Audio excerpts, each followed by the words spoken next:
Hello बच्चों, let's read the question here. The question says study the diagrammatic representation given below of the earth with regions marked A and B respectively. यहाँ पे A और B mark किया हुआ है. इसके regarding हमें answer बताने हैं. Stating the reason mention the approximate number of bird species recorded in India.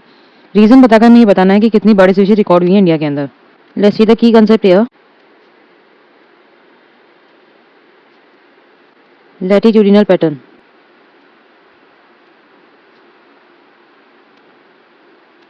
देखो लैटिट्यूड पैटर्न क्या होते हैं, हम अपने अर्थ को डिफरेंट पार्ट्स में बांटते हैं इमेजिनरी लाइंस पे. डिपेंड्स ऑन कि उनका क्लाइमेट कंडीशन कैसा डिफर करता है from going to equator to poles. ठीक है, इकोसिस्टम बदलता है, बायोडाइवर्सिटी बदलती है अक्रॉस लैटिट्यूड. हम इमेजिनरी लाइन ड्रॉज करते हैं यहाँ पे. ठीक है, तो फर्स्ट लाइन जो यहाँ पे होती है that is equator, that is on 0 degree. ठीक है, जहाँ पे हम इक्वेटर बोलते हैं और यहाँ पे सबसे ज्यादा सनलाइट होती है. क्या होती है? सबसे ज्यादा सनलाइट होती है. और इसके ऊपर जैसे हम ड्रॉ करते हैं 23.5 डिग्री ट्रॉपिक ऑफ कैंसर, और इसके बिलो हम ड्रॉ करते हैं 23.5 डिग्री ट्रॉपिक ऑफ कैप्रिकॉर्न. और यहाँ पे आता है अप्रोक्सीमेटली, यहाँ आर्कटिक सर्कल आता है और यहाँ पर अंटार्कटिक सर्कल आता है. तो जैसे जैसे आप ऊपर मूव करोगे इक्वेटर से ऊपर पोल्स की तरफ, ये इक्वेटर से नीचे पोल्स की तरफ, पोल्स पर ठंड ज़्यादा होती है तो क्या होगा? स्पीशीज डाइवर्सिटी वहाँ कम हो जाएगी.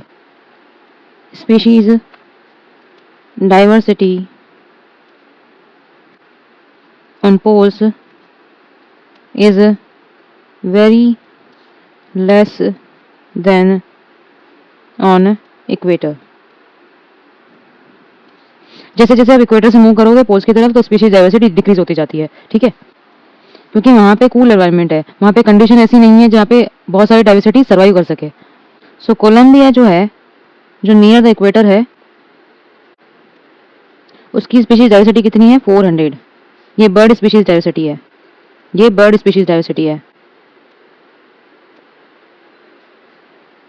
न्यूयॉर्क जो है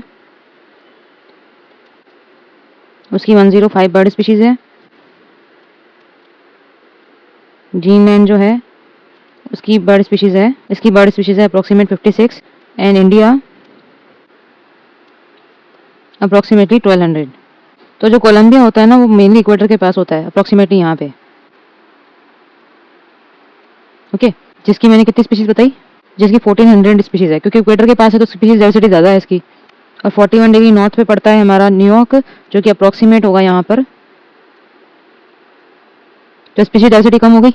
न्यूयॉर्क की कितनी बताई थी मैंने? 105 बताई थी. देखो कितनी कम हो गई है, 71 डिग्री ग्रीनलैंड. तो ये जो हो गया इतना ऊपर हो गया आर्कटिक के पास में अप्रोक्सीमेटली ग्रीनलैंड. तो यहाँ पे स्पीशीज डाइवर्सिटी और कम हो जाएगी, जैसे कि 56 बताई थी मैंने.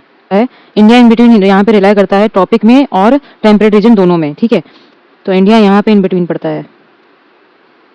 Half of the country is in temperate region और half is in tropical region. ठीक है, तो हमारी स्पीशीज जैसे कोलंबिया से कम है, 1400 से 1200 हो गई है, पर उन दोनों से ज़्यादा है जो कि पोलर की तरफ जाते जा रहे हैं. सो हम यहाँ से देख सकते हैं कि बर्ड स्पीशीज यहाँ पे कम हो रही हैं जैसे जैसे हम इक्वेटर से पोल की तरफ मूव करेंगे. सो हमसे यही क्वेश्चन में पूछा था कि अप्रोक्सीमेट नंबर यहाँ पे बताना है बर्ड स्पीशीज का recorded in India, that is 1200 species.